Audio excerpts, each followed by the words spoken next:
Alvin, ang sundalo. Credit to the author. 3,785-93. Ang mga pangalan po na nandito ay galing sa mga name generator. Kung meron man pagkakatulad sa mga pangalan ng tao o lugar at pangyayari, ito ay tunay na hindi sinasadya.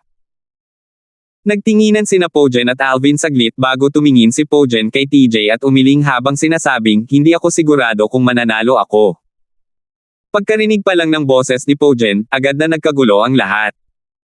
Sabay-sabay na lumingon kay Alvin. Nasaksihan na nila kung gaano kalakas si Pojen kanina, ngunit hindi kumpiyansa si Pojen na matatalo niya si Alvin. Gaano nga ba kalakas si Alvin? Kasabay nito, lubos din nilang naramdaman na ang Hidden Fog Sect ay tunay na nakaranas ng malaking pagkalugi dahil sa pagkawala ng isang prodigy na tulad ni Alvin. Maging ang mga disipulo ng Hidden Fog Sect ay umiling at bumaantong hininga.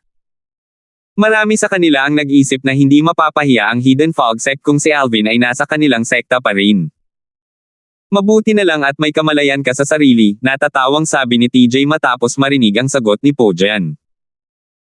Pagkatapos, lumingon siya kay Alvin at nagtanong ng malakas at prangka, Alvin, noong pinatay mo sina Saul at Joe, isa ka pa lamang simpleng hari ng mga Diyos.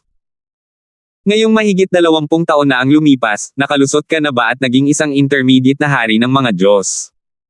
Lahat, kasama sina Pojen, Yakhin, at ang kataas-taasang elder na si Jay, ay lumingon kay Alvin. Nang banggitin ni TJ si Joe, dumilim ang ekspresyon ng kataas-taasang elder na si Jay. Gayunpaman, nanatili pa rin siyang kalmado at kontrolado ang kanyang galit. Tutal, dahil sa pagkakakilanlan ni TJ, wala siyang ibang magawa kundi pigilan ang sarili. Dahil pinoprotektahan ng tatlong kataas-taasang elder ng angkan ng Langston si Alvin, walang nang ahas na padalos-dalos na imbestigahan si Alvin gamit ang kanilang banal na mga kamalayan. Kaya, maaari na lamang nilang hintayin ang sagot ni Alvin. Nakalusot lang ako kamakailan lang. Sabi ni Alvin sabay tango. Maganda ang impresyon niya sa prangka at batang Panginoon ng sekta ng silangang-silangan. Malinaw na si TJ ay isang taong walang inaalala at prangka.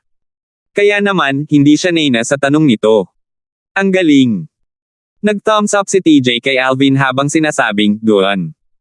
Alvin, wala talaga akong kalaban sa isang advanced na hari ng mga Diyos noong ako ay isang simpleng hari ng mga Diyos. Gayunpaman, sapat ang iyong lakas para talunin ang mga ordinaryong advanced na hari ng mga Diyos noong ikaw ay isang simpleng hari ng mga Diyos lamang. Ngayon na ikaw ay naging isang intermediate na hari ng mga Diyos, napakakaunting mga cultivator na hindi Lords of God sa Eastern Ridge Mansion ang makakatapat mo. Hindi man lang naging maramo si TJ sa pagpuri kay Alvin. Young Master Han, masyado mo akong pinupuri, may anhing sabi ni Alvin habang nakangiti.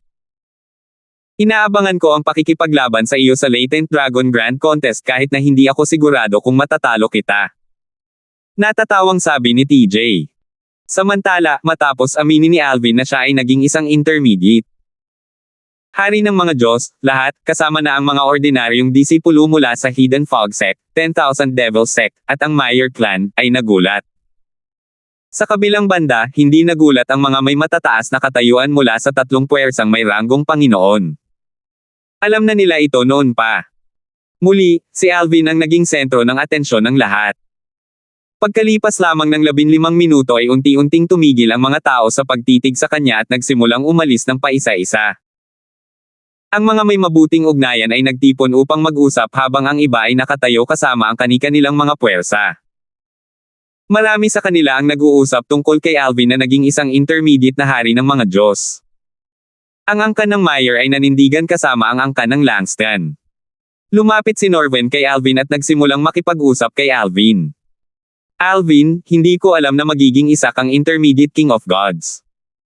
Ang galing mo talagang magtago ng mga sikreto. Noong mga nakaraang beses na nag-usap tayo gamit ang voice transmission, wala kang nabanggit tungkol dito. Ngayong naisip ko na, masyado na akong tapat. Nang makalusot ako at maging isang King of Gods, sinabi ko na sa iyo ang tungkol dito. Nang aasar na tanong ni Alvin, nagiging tapat ka ba o gusto mo lang magpasikat? Natigilan si Norven sa mga salitang ito. Tunay ngang labis siyang ipinagmamalaki at ikinatuwa nang siya ay maging hari ng mga Diyos. Kaya naman, hindi na siya makapaghintay na sabihin ito kay Alvin. Gayunpaman, nagpapasalamat din siya kay Alvin dahil alam niyang hindi siya makakalusot ng ganito kabilis kung wala ang tulong ni Alvin. Ibinigay sa kanya ni Alvin ang primary, secondary, at tertiary limit divine pills noong una. Pagkatapos, noong siya ay nasa Meyer clan, binigyan din ni Alvin ang pinagkakatiwalaang miyembro ng 10,000 lives divine pills para ibigay sa kanya. Sa mga divine pills na iyon, mayroon pang isang king grade limit divine pill na kayang mag-alis ng hadlang para sa mga advanced na Diyos na sumusubok na maging isang rudimentary king of gods. Walang ibang king grade divine pills ang may ganitong epekto maliban sa king grade limit divine pill na iyon. Ang epekto ng king grade limit divine pill na iyon ay halos kapareho ng sa Lord Breakthrough divine pill. Ang Lord Breakthrough divine pill ay makakatulong na maalis ang hadlang para sa mga advanced na king of gods na maging mga rudimentary lords of gods.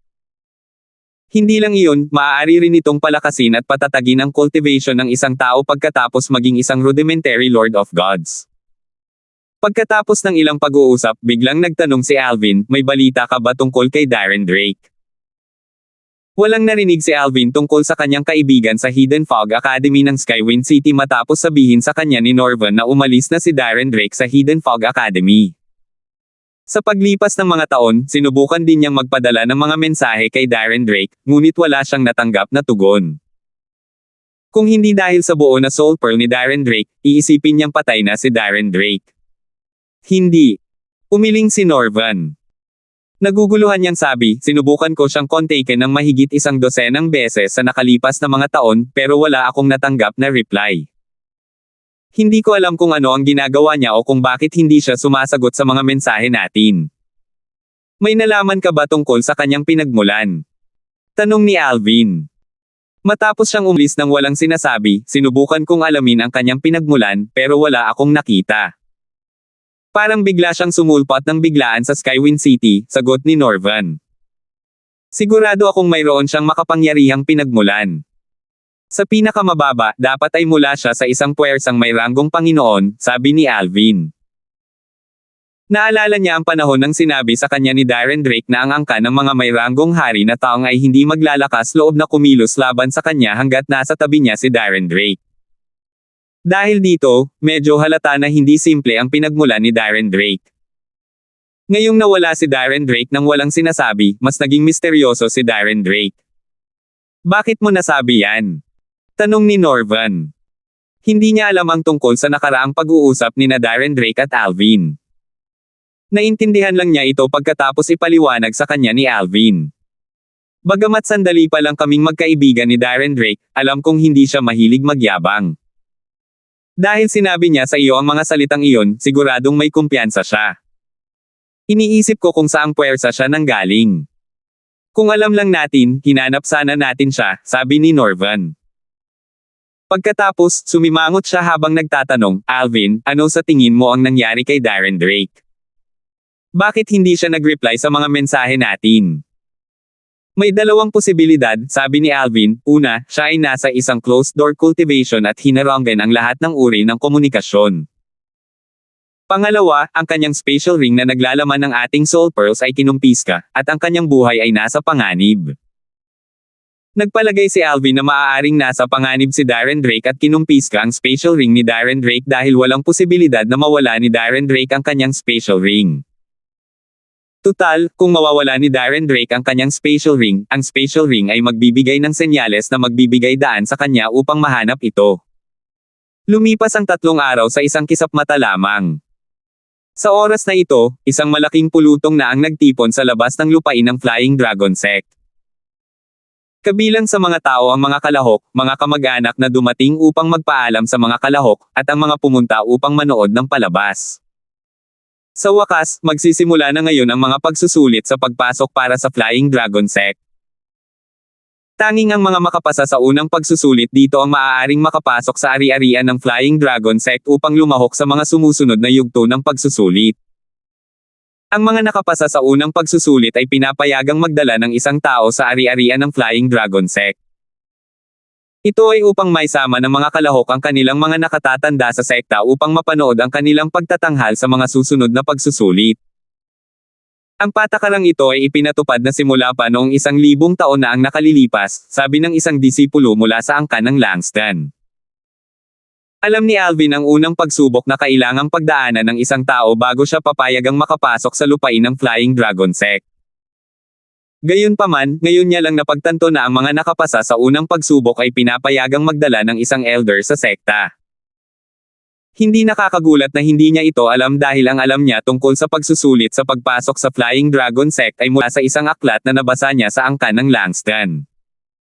Ang aklat na iyon ay isinulat 2,000 taon na ang nakalilipas ng isang disipulo ng angkan ng Langston. Ang mga tao ay siksikan na parang mga sardinas sa lata sa silangan ng lupain ng Flying Dragon Sect.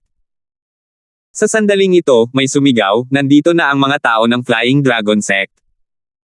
Lumingon ang lahat at nakita ang isang grupo ng mga taong lumilipad palabas ng lupain ng Flying Dragon Sect. 3,786. 10 tao ang lumipad palabas mula sa Flying Dragon Sect.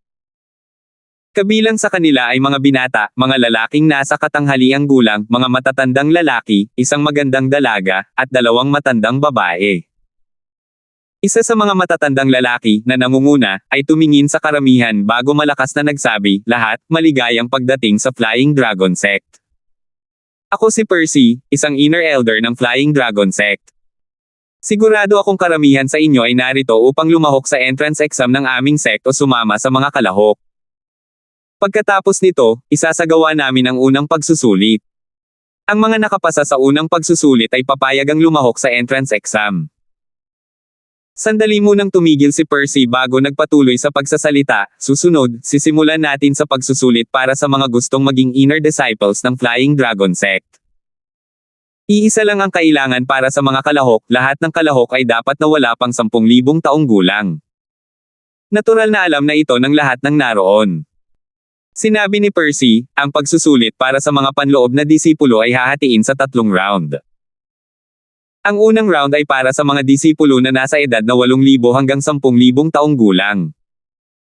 Ang nangungunang 600 kalahok ay ituturing na nakapasa sa pagsusulit. Ang ikalawang round ay para sa mga nasa edad na 5,000 hanggang 8,000 taong gulang. Ang mga nasa nangungunang 1,000 ay papasa sa pagsusulit.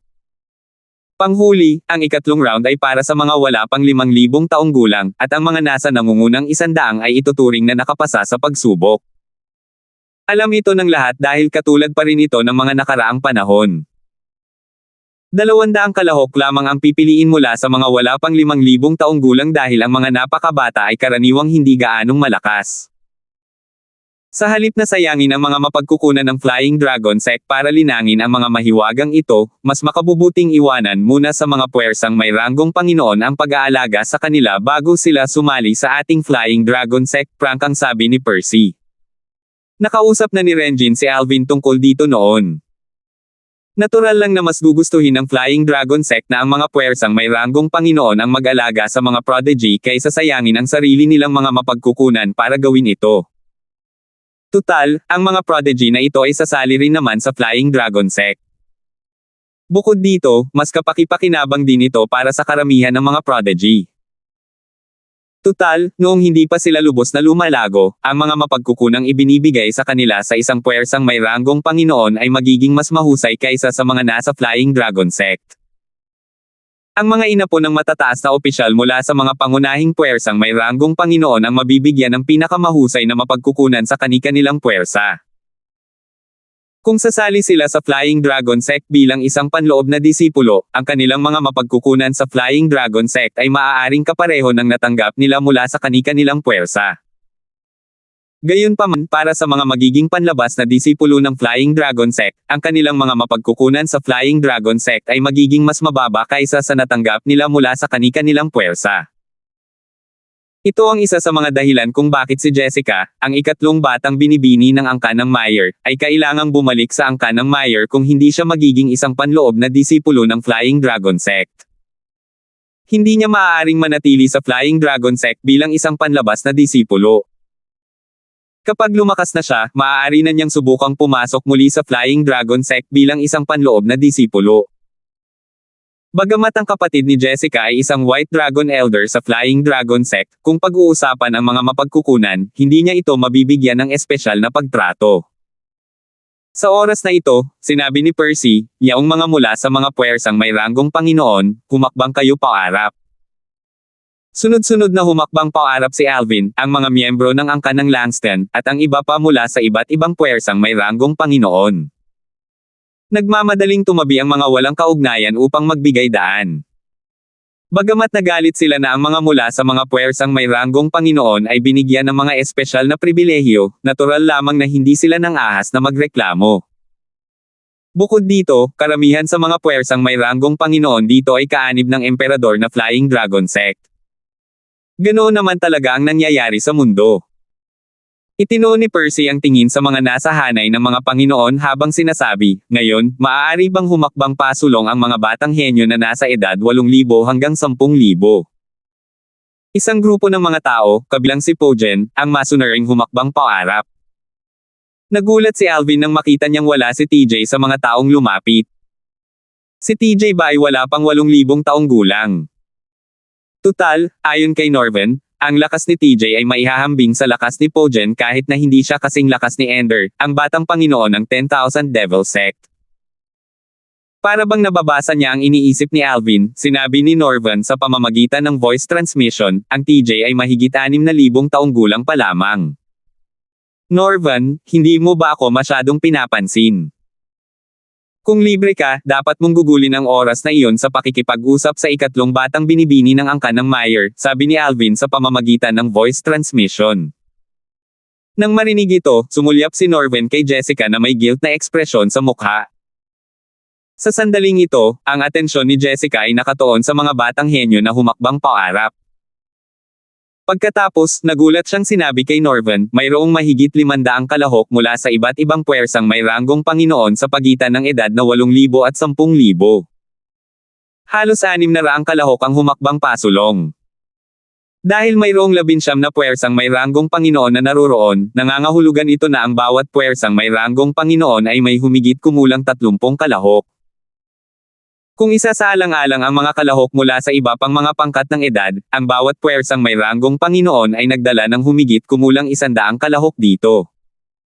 Bukod dito, hindi kasama sa bilang na ito ang mga hindi mula sa mga puwersang may ranggong Panginoon.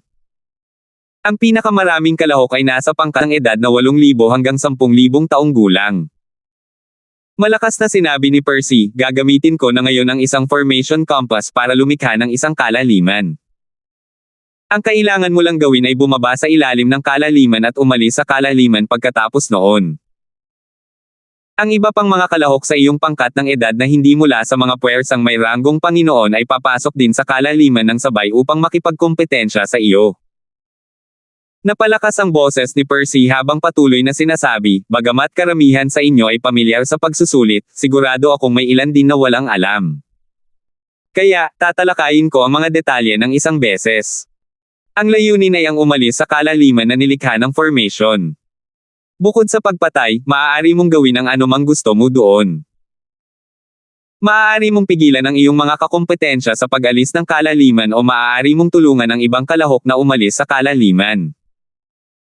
Ang mga mula sa mga puwersang may ranggong Panginoon ay tiyak na magsasanib puwersa kaya ipinapayo ko sa mga hindi mula sa mga puwersang may ranggong Panginoon na magsanib puwersa rin.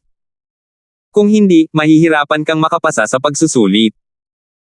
Tandaan, 600 kalahok lamang ang pipiliin, at halos 600 kalahok mula sa mga puwersang may ranggong Panginoon. Malinaw na paalala ni Percy sa mga hindi kabilang sa mga puwersang may ranggong Panginoon. Naging seryoso ang ekspresyon ng mga taong ito pagkarinig nila sa mga sinabi ni Percy. Bubuksan ko na ngayon ang bangin. Ang mga kalahok sa unang pangkat ng edad ay may 15 minuto para pumasok sa bangin. Para sa mga nagbabalak mandaya at sumali sa mga nakababatang pangkat ng edad, ipaalala ko sa inyo na ang inyong edad sa buto ay susubok mamaya. Kung mahuhuli kayong nandadaya, papatayin kayo agad. Ang edad ng buto ay isang siguradong paraan upang matukoy ang edad ng isang tao sa realms of gods. Bagamat maaaring itago ng ilang divine pills ang edad ng buto ng isang tao, ang edad ng buto lamang ang maaaring mapataas ng isang tao, hindi ang kabaligtaran. Halimbawa, si Alvin ay mahigit 700 taong gulang lamang ng bahagya. Gayunpaman, ang banal na Pildores na kanyang ininom ay nagpataas ng kanyang edad ng buto ng isa pang 2,000 taong gulang.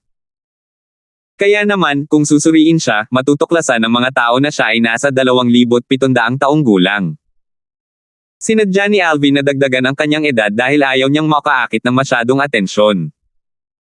Sa kanyang kasalukuyang lakas, kung malalaman ng mga tao ang kanyang tunay na edad, magugulat ang buong Eastern Ridge Mansion.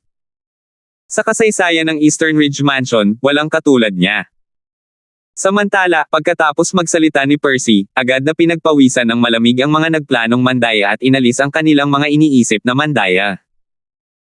Karamihan sa kanila ay hindi mula sa mga puwersang may ranggong Panginoon dahil alam na ng mga mula sa mga puwersang may ranggong Panginoon ang tungkol sa pagsubok sa edad ng buto. Nang buksan ni Percy ang kalaliman gamit ang formation compass, isang malasalaming pader ang bumagsak mula sa langit. Ang pasukan ng kalaliman ay nasa malasalaming pader.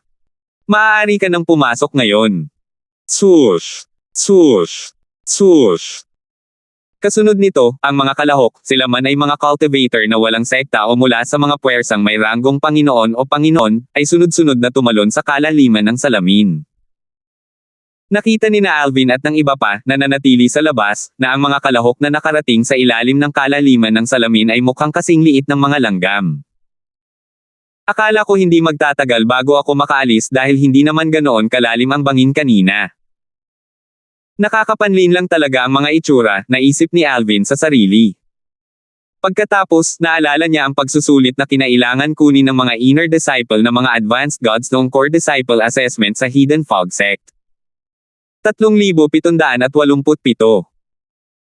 Gayunpaman, ang tanging pagkakatulad sa pagitan ng pagsusulit para sa pangunahing disipulo sa Hidden Fog Sect at ng unang pagsusulit na naging kwalipikado para sa entrance exam ng Flying Dragon Sect ay pareho silang nakulong sa kalaliman. Ang pangunahing pagsubok ng disipulo sa Hidden Fog Sect ay may mga balakid sa kailaliman. Kailangan nilang labanan ang mga kalaban habang umaakyat sila.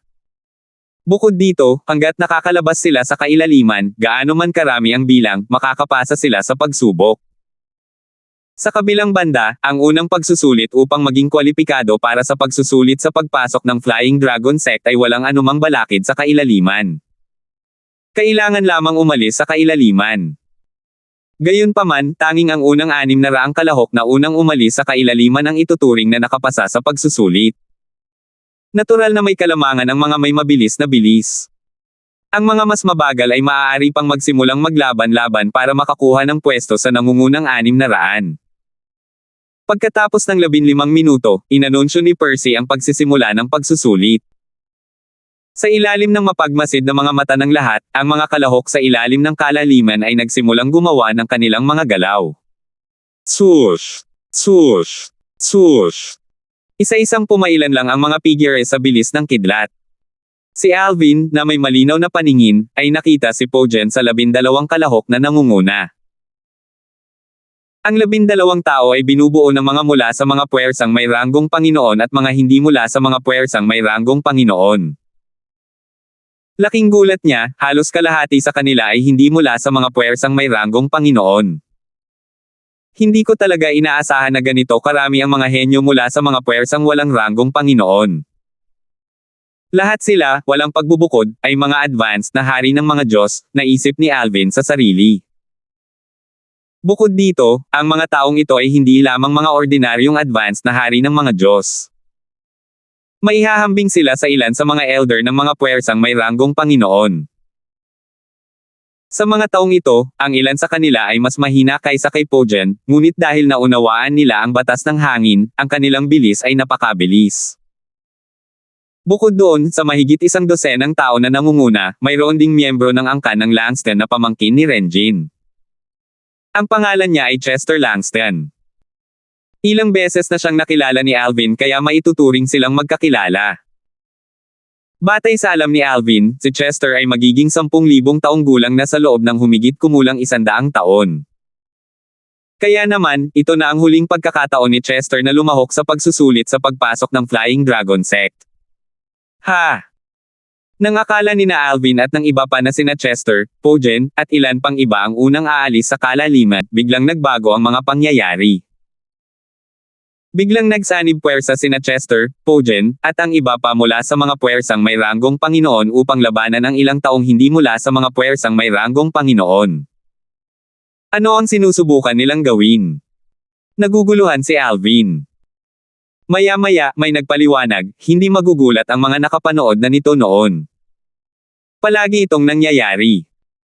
Ang mga mula sa mga puwersang may ranggong Panginoon ay palaging magkakaisa upang labanan ang mga hindi mula sa mga puwersang may ranggong Panginoon.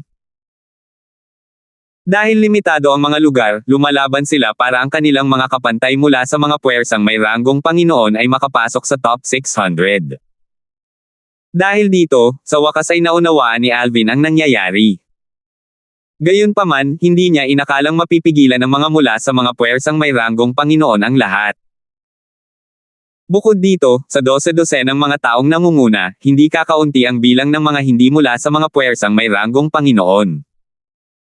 Nagsimulang magpumiglas ang dalawang grupo. Hindi nagtagal at dumating ang pangalawang grupo ng mga tao.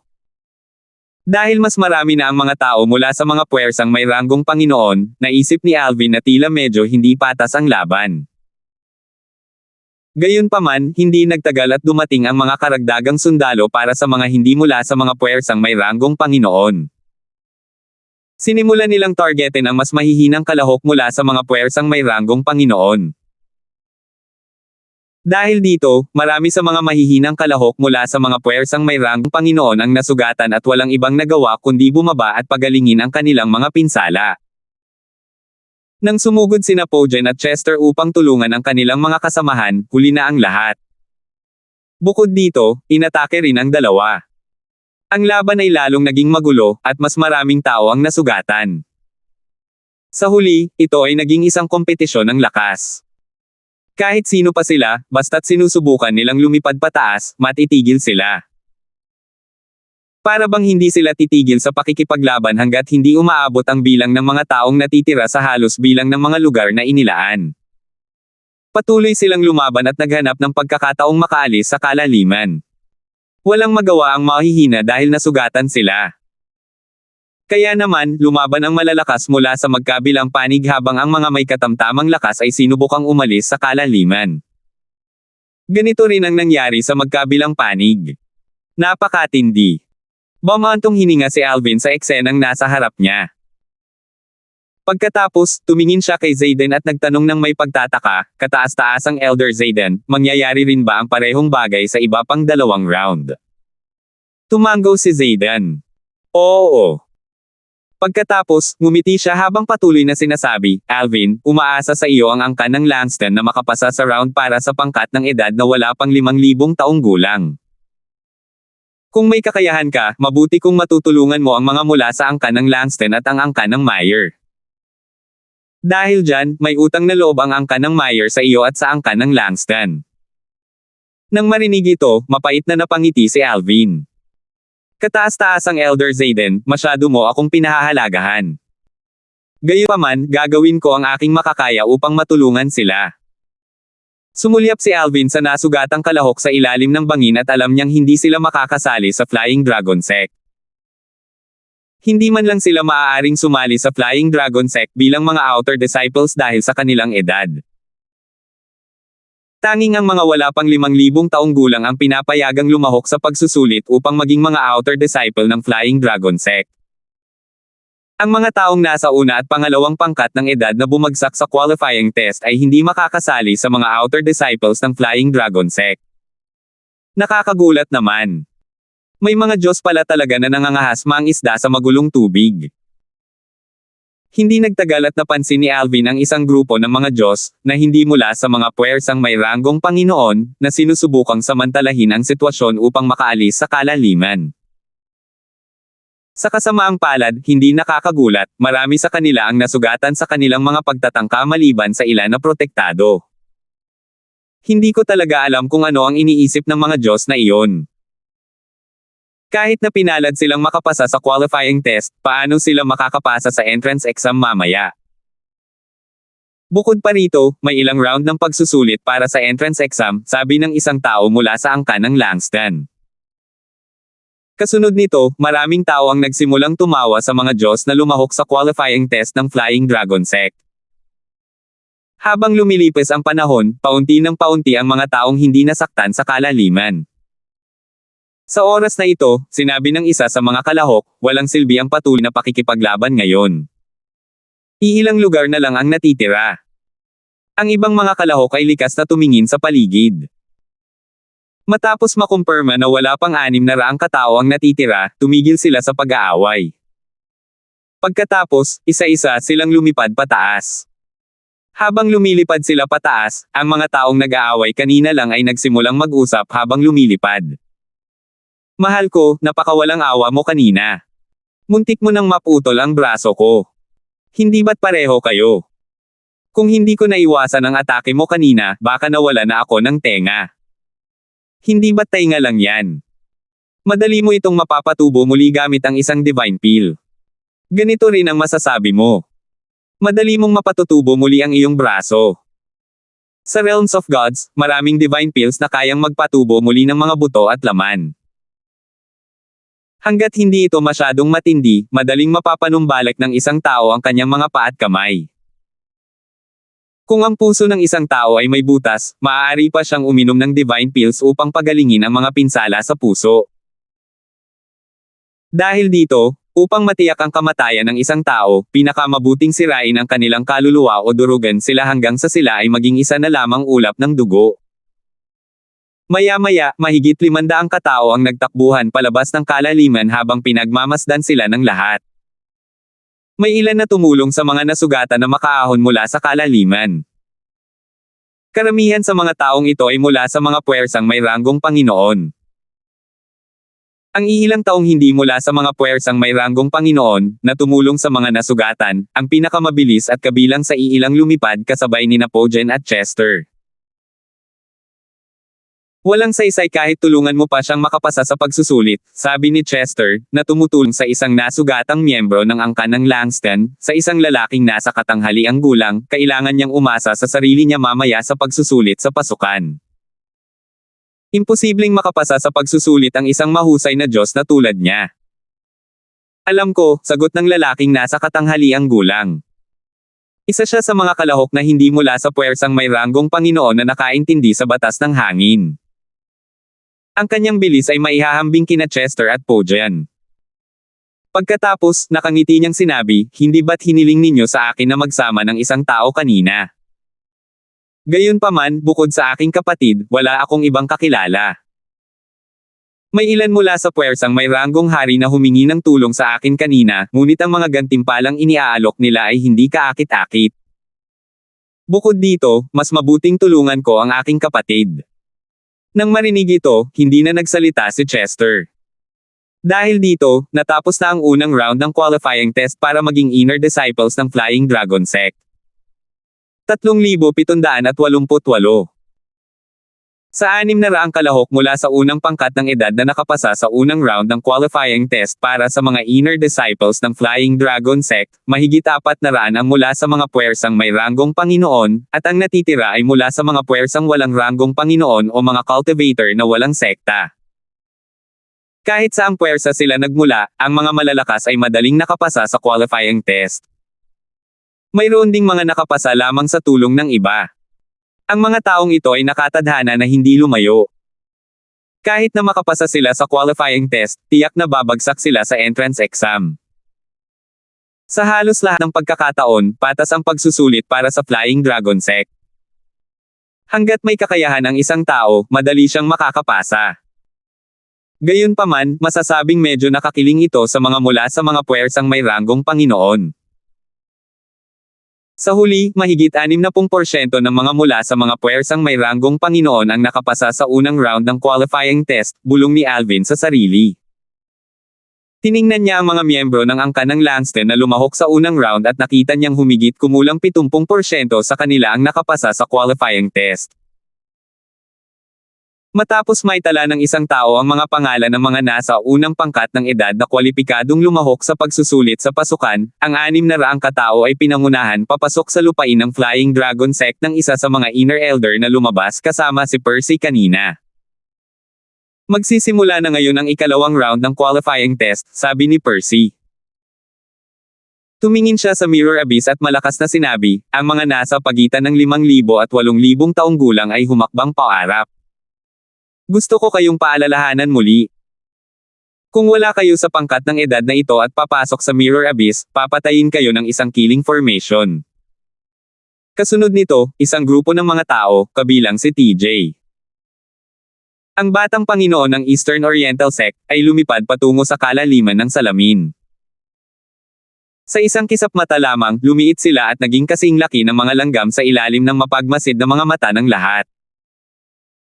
Natuklasan ni Alvin na ang bilang ng mga tao sa pangalawang pangkat ng edad ay mas mataas kaysa sa unang pangkat ng edad. Halos doble ang bilang. Napakaraming tao. Hindi nakakapagtaka na 1,000 katao ang mapipili mula sa pangkat ng edad na ito. Sa sandaling ito, biglang narinig ni Alvin si Zayden na nagsabi, hindi ako makapaniwala na may mga taong sapat na hanggal para subukang mandaya. Nang tumingin si Alvin sa kalaliman ng salamin, nakita niya ang 2 taong nakatayo ng magkahiwalay na biglang sumabog at naging parang ulap ng dugo. Namatay sila sa isang kisap mata. Mga baliw ba sila? Paulit-ulit na ipinaalala ni Elder Percy na ang mga nandadaya ay agad na papatayin, ngunit nang ahas pa rin silang mandadaya. Siguro ay mahigit 8,000 taong gulang na sila. Akala ba nila nagbibiro lang si Elder Percy? Marami sa mga nasa labas ng salamin ang naging mas mapagmatsyag sa pagkamatay ng 2 manloloko. Umiling din sila sa kung gaano kadesperado ang 2 na sumali sa Flying Dragon sect na isusugal pa nila ang kanilang buhay. Pagkatapos ng 15 minuto, inanunsyo ni Percy ang pagsisimula ng ikalawang round ng qualifying test. Ang labanan sa kalaliman ng salamin ay lubhang matindi. Sa grupong ito ng mga taong ito, 5 tao ang partikular na namumukod tangi, parang mga sinag ng liwanag sa dilim. Kumilos sila ng mabilis at sumugod sa tuktok. Isa sa 5 taong ito ay si TJ. Samantala, nagsimulang pag-usapan ng mga tao ang 5 nangunguna. Sa 5 tao, 4 ay mga binata, at isa lamang ang isang eleganteng babae. Si Matthew iyan, ang ikatlong batang Panginoon ng angkan ng uyang.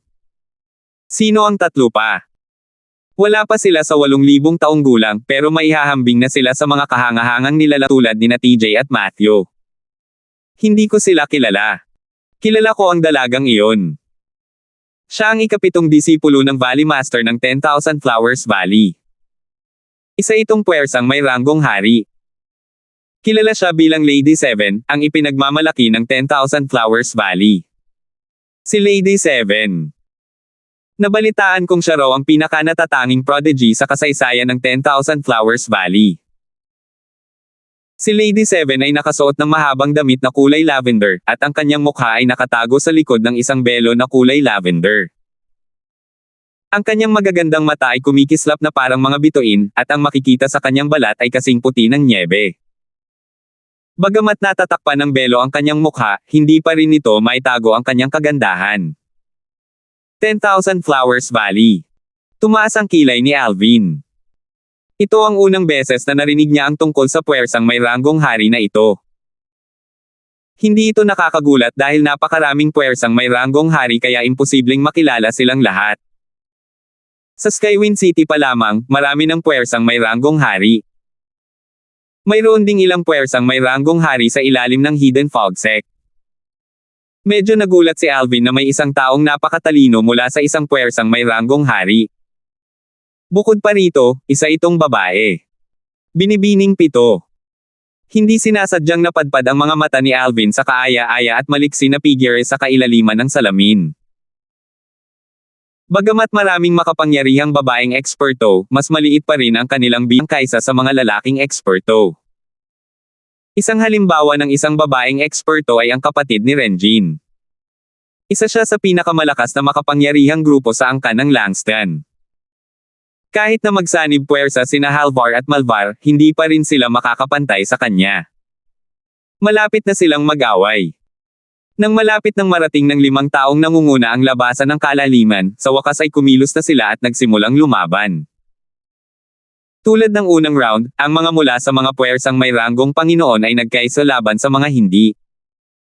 Kasabay nito, isa na namang magulong labanan ang sumiklab. Ang pinakamalakas mula sa pangalawang pangkat ng edad, sina TJ at Matthew, ay nagsanib puwersa laban kay Lady 7 at sa dalawa pang kalahok, na malinaw ding hindi mula sa puwersang may ranggong Panginoon. Sumugod pababa sina TJ at Matthew at sinimulang salakayin ang mga hindi mula sa mga puwersang may ranggong Panginoon. Sumunod si Lady 7 at ang dalawa pang kalahok, pinuprotektahan ang iba na hindi mula sa mga puwersang may ranggong Panginoon. Puspusan na ang labanan. Sa buong panahon, ang atensyon ni Alvin ay nakatuon lamang kina TJ, Matthew, Lady 7, at sa dalawa pang kalahok. Ang kanilang pagganap ay talagang kahanga-hanga. Gayunpaman, di nagtagal, nabunyag na may ilang mga tao sa ibaba mula sa magkabilang panig na nagtago ng kanilang lakas. Mukhang natuto ang mga taong ito mula sa unang round at ipinakita lamang ang kanilang lakas noong sumiklab ang laban. Hindi na kailangang sabihin pa, ang mga taong minamaliit ang mga taong nagtago ng kanilang lakas ay nagbayad ng malaking halaga.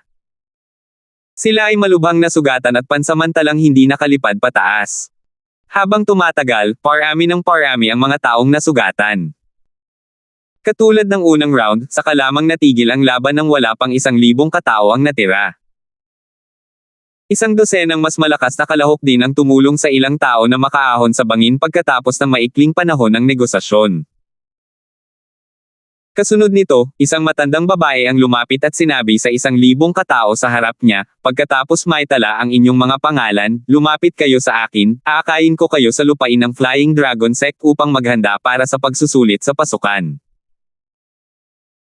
Matapos maitala ng ilang tao mula sa Flying Dragon Sect ang mga pangalan ng 1,000 katao, pinangunahan sila ng matandang babae papasok sa lupain ng Flying Dragon Sect.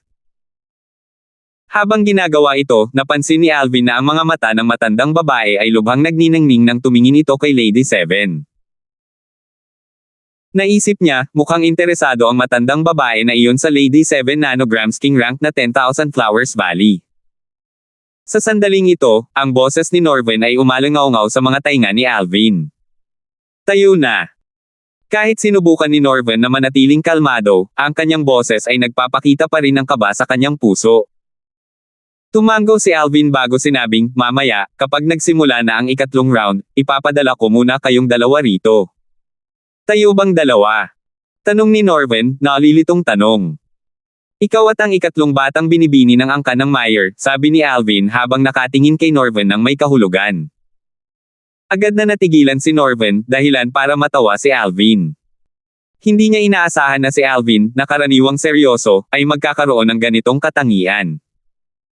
Kagalang-galang na Elder Darfield, aasa kami sa iyo, sabi ni Zayden, mayroon kaming 15 disipulo sa 3 pangkat ng edad. Kasama ka, mayroong 16 mula sa angka ng Langston na kalahok sa 3 round ng qualifying test. Tumango si Alvin. Hindi siya masyadong nag-aalala. Kung tutuusin, malabong makatapat niya ang mga prodigy na wala pang 5,000 taong gulang. Ngayong nakapasok na sa Flying Dragon Sect ang mga kalahok mula sa unang 2 pangkat ng edad, sinabi ni Percy, ang mga kalahok na wala pang 5,000 taong gulang ay humakbang pasulong. Ang mga patakaran ay pareho pa rin ng dati. Tulad ng dati, dagdag niya, tandaan lamang na kung ikaw ay higit sa 5,000 taong gulang, mamamatay ka kung papasok ka sa kalaliman ng salamin. 3,789.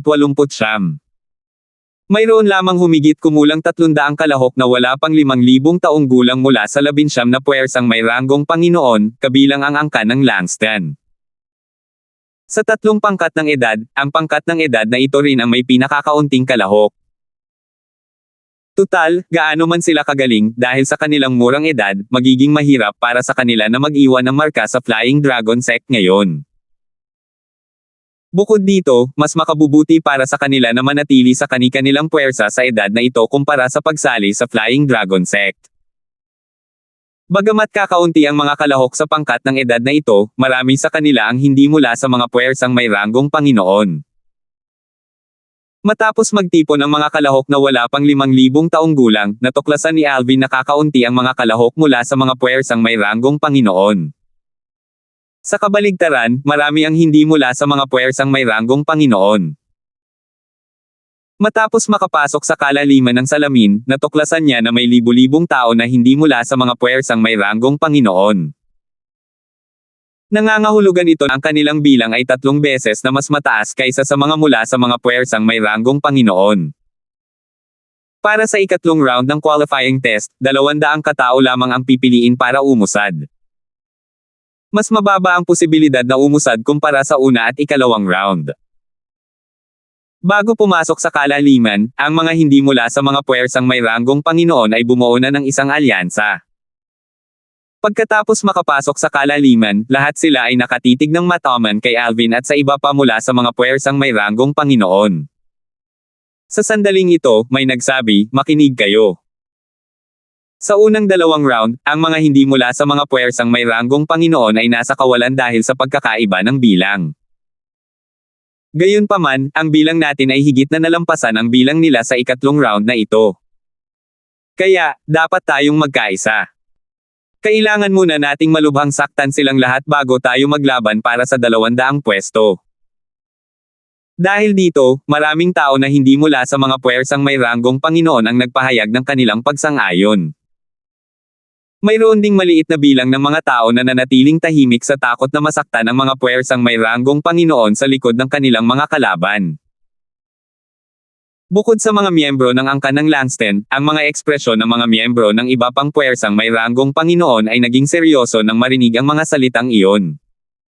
Tutal, malakas ang bilang.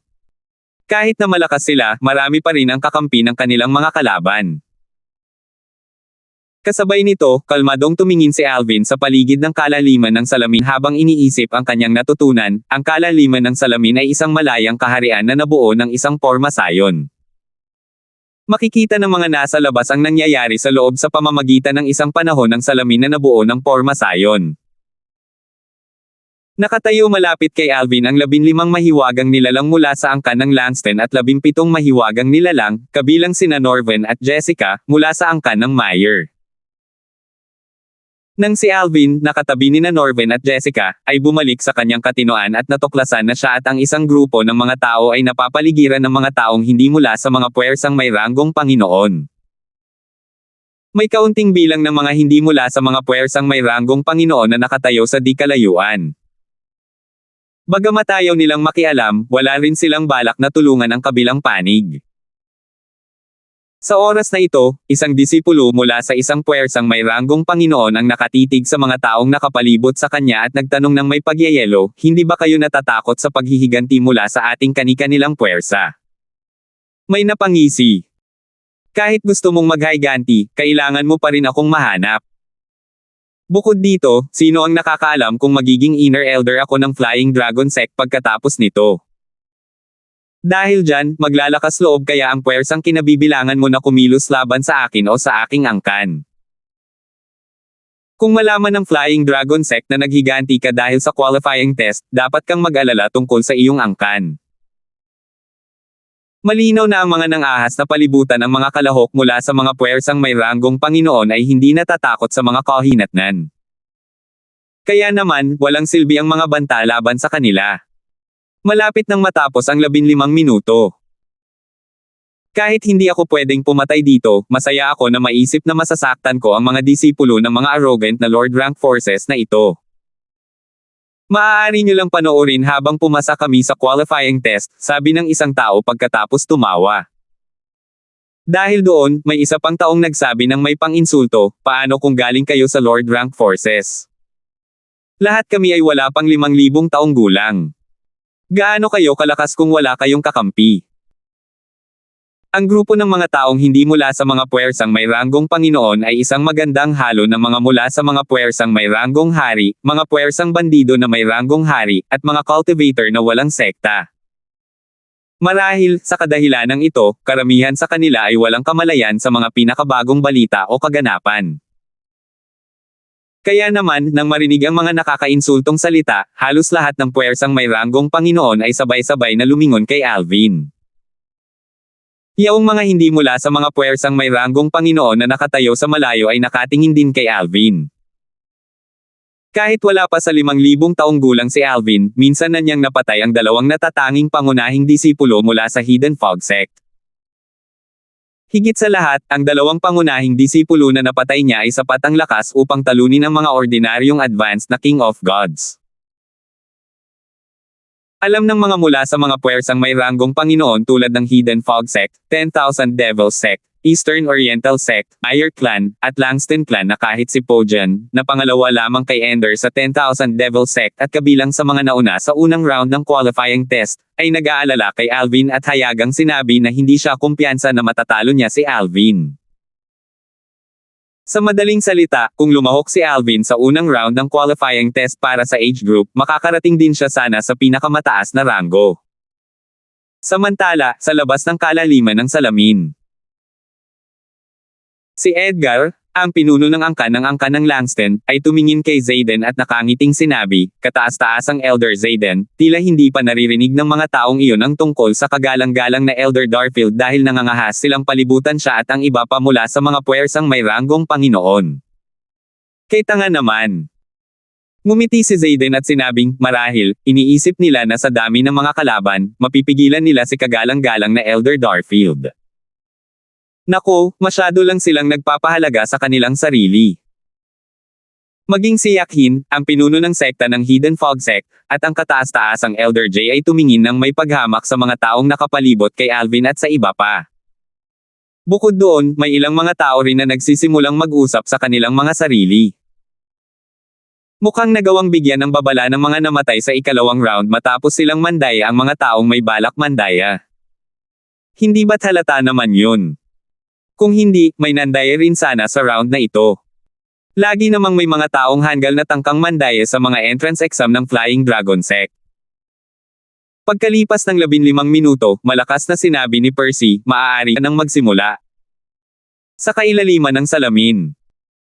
Pagkasabi ni Percy ng boses, agad na hinawakan ni Alvin ang mukha ni Norvan. Dahil doon, mabilis na hinawakan ni Norvan ang kamay ni Jessica na may namumula na mukha. Swoosh! Sa loob lamang ng ilang sandali, nag-teleport si Alvin kasama ang dalawa malapit sa tuktok ng kalaliman. Nang makita ito, nagalit ang grupo ng mga taong nakapalibot kay Alvin at sa iba pa. Yaong mga nakaintindi rin sa batas ng kalawakan at yaong mga hindi agad humabol. Sa tingin mo ba ay ganoon kadali ka makakaalis? Panaginip. Nakaon. Hahabolan kita at hihilahin kita pababa maya-maya. Pinapayuhan kitang sumuko na. Ang grupong ito ng mga taong ito ay nakatuon na ngayon ang kanilang galit kay Alvin habang hinahabol nila siya. Samantala, taliwas sa inaasahan ng lahat, hindi nag-teleport si Alvin para makaalis ang pangalawa sa kalaliman. Sa halip, huminto siya at sinabi kay Norvan, kayong dalawa, mauna kayong umalis. Sige. Hindi tumanggi si Norvan. Tutal, alam niya kung gaano kalakas si Alvin. Walang pag-aalinlangan, binitawan niya si Jessica at sinenyasan si Jessica na lumipad pataas. Tutal, hindi naman niya kailangan ng tulong niya para lumipad pataas. Gayunpaman, nang mabitawan ni Norvan ang kamay ni Jessica, muli niyang hinawakan ang kamay nito at sinabing may halong galit at kahihiyan, plano mo bang tumakas pagkatapos mo akong pagsamantalahan? Hindi, ako, sinabihan tayo ni Alvin na umalis. Hindi mo ba siya narinig? Tanga. Pag-uusapan natin ito pagkalabas natin dito, paus na sabi ni Jessica bago siya nagkusa na hilahin si Norvan papunta sa tuktok. Sa labas ng bangin ng salamin. Bahagyang kumunat ang noo ni Edgar nang makita ang eksenang iyon. Bilang isang ama, paano niya hindi malalaman na may gusto ang kanyang anak kay Norvan? Gayunpaman, hindi pa rin siya nasiyahan sa tanawing ito. Parang ninakaw ng isang baboy ramo ang isang repolyo na kanyang itinanim at inalagaan ng may pag-iingat.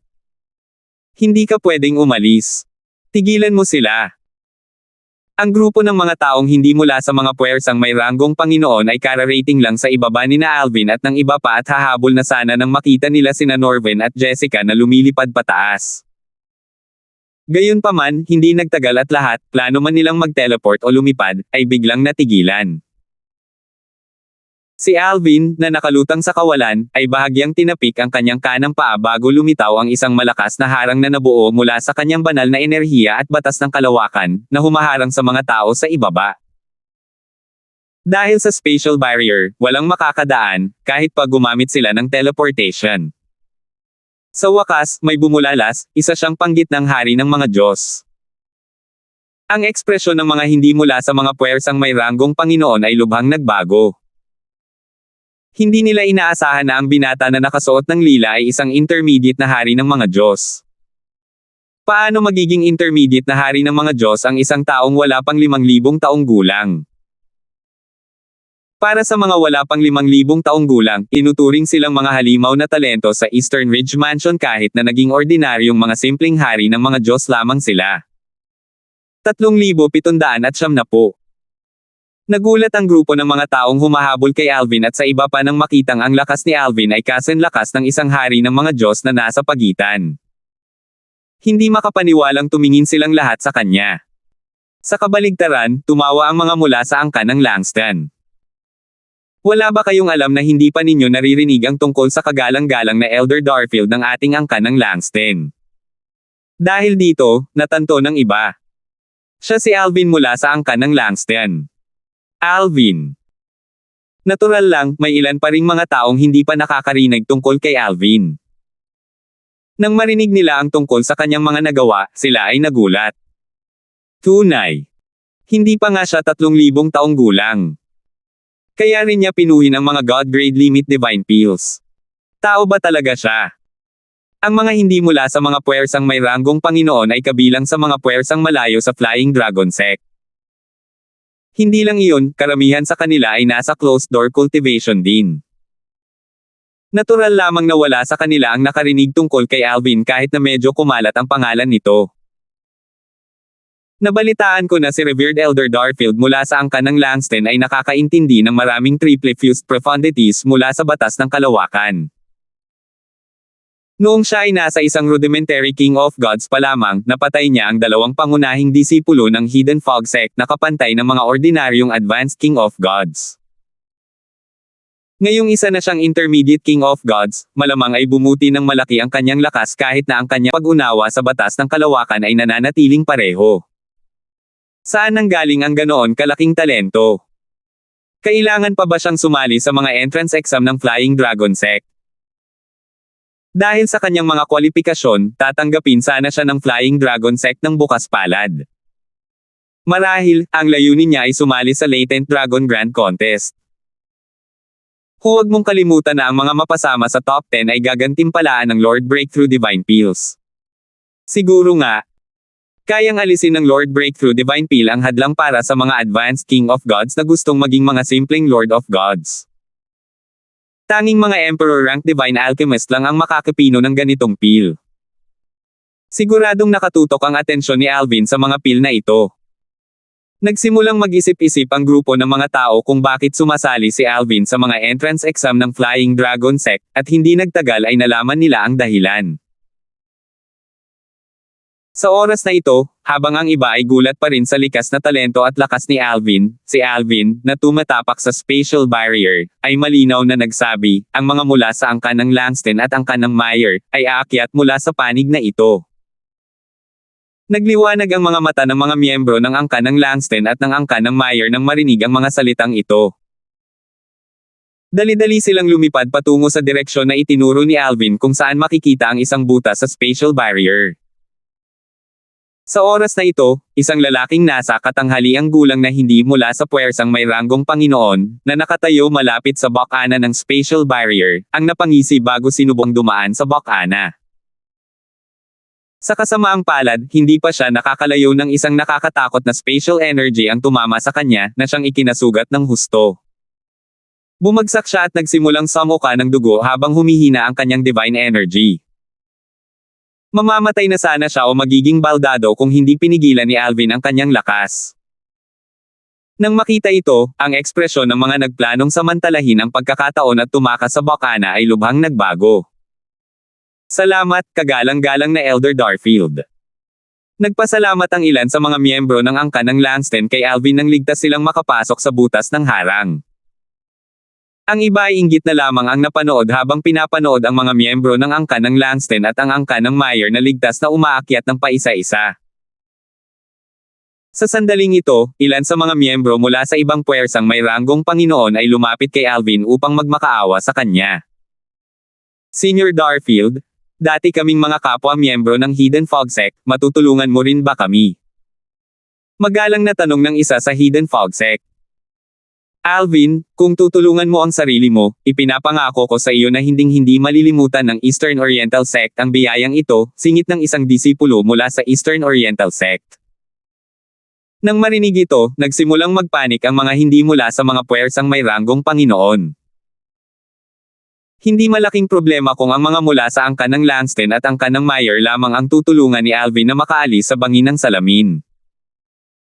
Dahil wala pang 40 kalahok ang kabuoang bilang ng dalawang puwersa, marami pa ring lugar para sa kanila. Gayunpaman, kung tutulungan ni Alvin ang iba pang mga kalahok mula sa iba pang mga puwersang may ranggong Panginoon, wala nang matitira pang lugar para sa kanila. Sa oras na ito, isang taong hindi mula sa isang puwersang may ranggong Panginoon ang sumigaw, lahat, kailangan nating gumawa ng isang bagay. Kung hindi, ito na ang katapusan natin. Dahil dito, halos 100 sa mga taong may kumpiyansa sa kanilang lakas ang nagsanib puwersa upang sumalakay. Samantala, sinubukan ng iba na pigilan ang mga natitirang miyembro ng angkan ng Langston at angkan ng Meyer sa paglabas sa harang. Nagulat ang dalawang miyembro ng angkan na may ranggong Panginoon sa lakas ng kanilang mga kalaban. Ang ilan sa kanilang mga kalaban ay may kakayahang madaling talunin sila. Sa oras na ito, isang malamig na ungol ang umalangaw-ngaw sa hangin. Kasunod nito, isang marahas at malabag yung enerhiyang pangkalawakan ang sumulpot mula sa ilalim ng harang na sumire sa iba pang mga hindi mula sa mga puwersang may ranggong Panginoon. Napakabilis ng pangyayari kaya't wala silang oras para maiwasan ang pag-atake. Kaya naman, dali-dali nilang hinugot ang kanilang mga katamtamang banal na artifact upang ipagtanggol ang kanilang sarili laban sa enerhiyang pangkalawakan. Bang! Isang lalaking nasa katanghaliang gulang na nakasuot ng asul ang unang humakbang paarap upang labanan ang enerhiyang pangkalawakan. Hindi nagtagal at ang kanyang katamtamang banal na artifact ay nagsimulang maglaho ng kasing bilis ng kidlat. Pagkatapos noon, binalot siya ng enerhiyang pangkalawakan at pinunit ang kanyang roba na nagpapakita ng mga hiwa sa kanyang katawan. Putok! Isang malakas na puwersa ang sumabog mula sa bagyo bago bumagsak ang parang martilyong puwersa sa lalaking nasa katanghaliang gulang na ikinasugat nito ng malubha. Katulad ng taong nauna, natamba siya habang sumusuka ng dugo. Swoosh! Swoosh! Bago pa man makabawi ang mga tao, 12 ng mga tao na ang malubhang nasugatan at bumagsak sa ilalim ng bangin. Nanghina na sila ng husto kaya halos hindi na sila makatayo ng maayos. Tara na! Nang makita ito, mabilis na bumalik sa dati ang mga miyembro ng angkan ng Langston at ang angkan ng Meyer at nagsimulang lumipad sa harang. Sa loob lamang ng ilang sandali, matagumpay silang lahat na lumipad pataas. Sina Norvin at Jessica ang unang 2 taong umalis sa bangin ng salamin. Namayani ang katahimikan sa kailaliman ng salamin bago nagsimulang mag-usap ang iba. Langit. Masyado siyang mapanghamon sa langit. Wala ni isa sa atin ang makakadaan sa harang niya. Sino nga ba siya? Hindi mo ba narinig kanina? Siya ang kagalang-galang na Elder Darfield ng angkan ng Langston. Siya rin ang taong naging unang pangunahing disipulo ng Hidden Fog na isa lamang advanced na Diyos sa loob ng 10,000 taon. Siya yan. Mga langit. Isa pa lamang siyang advanced na Diyos noong una siyang sumali sa Hidden Fog Sect. Pagkatapos bumalik sa sekta pagkatapos ng maikling bakasyon, isa na siyang panimulang hari ng mga Diyos. 20 taon pa lamang ang nakalipas mula noon pero isa na siyang intermediate na hari ng mga Diyos. Si Alvin ay isang iginagalang na elder ng angkan ng Langston. Wala pa siyang 3,000 taong gulang, ngunit isa na siyang intermediate king of gods at naunawaan na niya ang maraming triple fused profanities. Hindi lang iyon. Mayroon pa siyang mga kasanayan sa alchemy na kayang harapin ang langit. Kaya niyang pinuhin ang mga God-grade limit divine pills at isa sa mga nangungunang Lord rank divine alchemist. Kahit ang mga nakakaalam ng mga bagay na ito ay nagulat, lalo na ang mga ngayon lang nakaalam nito. Napakahalimaw. Kahit ang Flying Dragon Sect ay hindi siya kayang panatilihing matatagalan, gulat na bulalas ng Supreme Elder ng angkan ng Meyer, na nakatayo sa tabi ng pinuno ng kanyang angkan. Si Edgar. Siguro may utang na loob tayo sa kanya ngayon, sabi ni Edgar habang gulat na nanunood. Kahit alam niya ang tungkol sa kakayahan ni Alvin, gulat pa rin siya nang masaksihan niya ito mismo. Samantala, si Percy, ang Inner Elder ng Flying Dragon Sect, at ang iba pang Inner Elders ay nagulat din. Nagsimula silang mag-usap ng mainit sa isa't isa. Si Alvin yan mula sa angkan ng Langston. Akala ko eksaherado lang ang balita. Mukhang hindi naman ganoon ang kaso. Wala pa siyang 3,000 taong gulang, di ba? Ang ganitong kalaking talento ay walang katulad kahit sa kasaysayan ng Flying Dragon Sect. Sa totoo lang, medyo hindi patas para sa kanya na sumali sa ganitong pangkat ng edad. Hindi makakaalis ang mga hindi mula sa mga puwersang may ranggong Panginoon kung ipipilit ni Alvin na tulungan ang lahat mula sa mga puwersang may ranggong Panginoon. Kung mangyari iyon, dapat ay magkaroon tayo ng isa pang qualifying round para sa mga hindi mula sa mga puwersang may ranggong Panginoon. Kung hindi, magiging masyadong hindi patas ito para sa kanila. Nakaramdam ng kawalan ng kakayahan ang mga panloob na elder ng Flying Dragon Sect habang tinitingnan nila si Alvin na pinipigilan ang iba na umalis. Bagamat hindi patas, wala silang magagawa dahil hindi lumabag si Alvin sa anumang mga patakaran. 3,771. Sa kailaliman ng salamin. Marang niya si Alvin habang nakatayo sa spatial barrier. Nasa labas na ng kalaliman sina Norvin at Jessica, at matagumpay na nakapasa sa pagsusulit na kwalifikasyon. Mahigit sa kalahati ng mga kalahok mula sa angkan ng Langston at angkan ng Meyer ay ligtas na ring nakaalis sa kalaliman. Hindi nagtagal at matagumpay na nakaalis ang lahat ng kalahok mula sa dalawang angkan sa kalaliman ng salamin. Gayunpaman, tila wala talagang balak si Alvin na bawiin ang harang. Hindi tayo makakapasa sa qualifying test kung tutulungan din ni Alvin ang iba pa mula sa mga puwersang may ranggong Panginoon. Iminumungkahi kung magsanib puwersa tayong lahat para atakihin siya at ang harang. Sa palagay ko ay hindi siya makakapantay sa ating pinagsamang lakas. May humakbang papalapit para itaas ang moral ng mga hindi mula sa mga puwersang may ranggong Panginoon sa sandaling ito, at gumana ito. Tutal, limitado na ang natitirang mga pwesto. Ngayong halos 40 na pwesto na ang naangkin ng mga kalahok mula sa angkan ng Langston at ng angkan ng Meyer, mas kaunti pa ang natitirang mga pwesto. Kung tutulungan din ni Alvin ang iba mula sa mga puwersang may ranggong Panginoon, wala na silang matitira pang pwesto para sa kanilang sarili. Tama siya. Hindi ako naniniwalang kaya niyang harangan lahat ng atake natin kung sabay-sabay tayong aatake. Sabay-sabay tayong sumalakay. Tara na. Ang mga hindi mula sa mga puwersang may ranggong Panginoon ay lalong nagkaisa sa oras na ito. Lahat sila ay ginamit ang kanilang mga banal na enerhiya. Nagkaroon na sila ng lakas ng loob na gumanti dahil hindi sila nagkakaisa, at alam nilang hindi sila mapapatay ni Alvin dahil sa mga patakaran ng Flying Dragon Sect. Kasabay nito, ang mga miyembro ng puwersang may ranggong Panginoon, maliban sa mga mula sa angkan ng Langston at angkan ng Meyer, ay nagpalitan ng tingin, iniisip kung aling panig ang dapat nilang piliin. Tutal, pumayag naman si Alvin na tulungan sila. Hindi ko man lang sinabi kung tutulong ako o hindi, naisip ni Alvin sa sarili, na wala nang masabi, habang pinapanood ang mga hindi mula sa mga puwersang may ranggong Panginoon na sabay-sabay na sumusugod sa kanya. Nang tumangala siya at makitang ang huling miyembro mula sa angkan ng Meyer ay nakaalis na sa kalaliman ng salamin, bigla siyang nag-teleport palayo. Kasabay ng kanyang pag-alis, halos agad na nawasak ang spatial barrier. Wala bang balak si Alvin na tulungan sila? Dahil dito, isang matinding labanan ang sumiklab sa pagitan ng mga nanatili sa kalaliman ng salamin. Ang mga mula sa iba pang puwersang may ranggong Panginoon ay nasa ilalim ng matinding pressure habang inaatake sila ng mga hindi mula sa puwersang may ranggong Panginoon. Maliwanag, ang mga hindi mula sa puwersang may ranggong Panginoon ay ibinubuhos ang kanilang galit kay Alvin. Bilang resulta, naging dahilan ito upang ang mga natitirang kalahok mula sa puwersang may ranggong Panginoon ay magdamdam kay Alvin. Samantala, matapos lisanin ni Alvin ang kalalimang salamin, ang mga tao mula sa angkan ng Langston at ang angkan ng Meyer, kabilang si Jessica, ay lubos na nagpasalamat kay Alvin. Pagkatapos noon, umiling si Norman habang pinapanood ang mabangis na labanan sa kailaliman at sinabing, Alvin, ang mga kalahok mula sa mga puwersang may ranggong Panginoon na iniwan mo ay tiyak na magtatanim ng sama ng loob laban sa iyo. Habang tumatagal, parami ng parami ang mga taong umalis sa Mirror Abyss. Kasama na rito ang mga mula sa mga puwersang may ranggong Panginoon. Bagamat mas kaunti sila sa bilang, hindi naging mahirap para sa malalakas na umalis.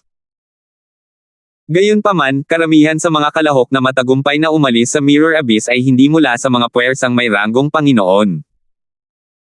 Tutal, sa pag-alis ng mga mula sa angkan ng Langston at ng angkan ng Meyer, mas marami pa silang nahuli sa bilang. Ang ilan sa mga kalahok mula sa iba pang puwersang may ranggong Panginoon ay tumingin sa mga kalahok mula sa angkan ng Langston at sa angkan ng Meyer nang may sama ng loob. Sabi ng isa sa kanila, huwag muna kayong magdiwang. Kahit malakas si Alvin, sa tingin mo ba ay matutulungan ka rin niya sa mga darating na pagsubok? Dahil wala silang lakas ng loob na harapin si Alvin, ang tanging naidulot lang nila ay ang galit at pagkadismaya sa mga mula sa angkan ng Langston at sa angkan ng Meyer. Kahit ang mga nakaalis sa bangin ay puno ng galit at hinanakit. Sa kabila nito, wala ni isa sa kanila ang nangahas na magsalita ng kahit ano kay Alvin at tanging ang insultuhan lamang ang nagawa nilang gawin. Bakit hindi mo nalang gugulin ang oras mo sa pagpapagaling ng mga sugat mo sa halip na magtalo? Walang tonong tanong ni Alvin habang nakatingin sa grupo ng mga kalahok mula sa mga puwersang may ranggong Panginoon. Ang mga salita ni Alvin ay nagpabalik sa kanilang katinoan, at nagsimula silang uminom ng divine pills upang pagalingin ang kanilang mga pinsala. Pagkaraan ng ilang sandali, lahat ng mga taong nakapasa sa qualifying test ay sa wakas ay nakalabas na mula sa kalaliman ng salamin. Dahil dito, sina Alvin at ang iba pa ay dinala sa ibang lugar upang irehistro ang kanilang mga pangalan.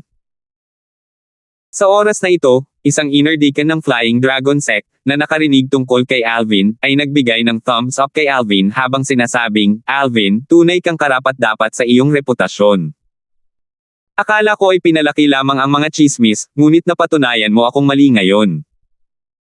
Sigurado akong marami sa ating mga Black Dragon Elder ang maglalaban-laban para tanggapin ka bilang kanilang disipulo pagkatapos mong sumali sa Flying Dragon Sect.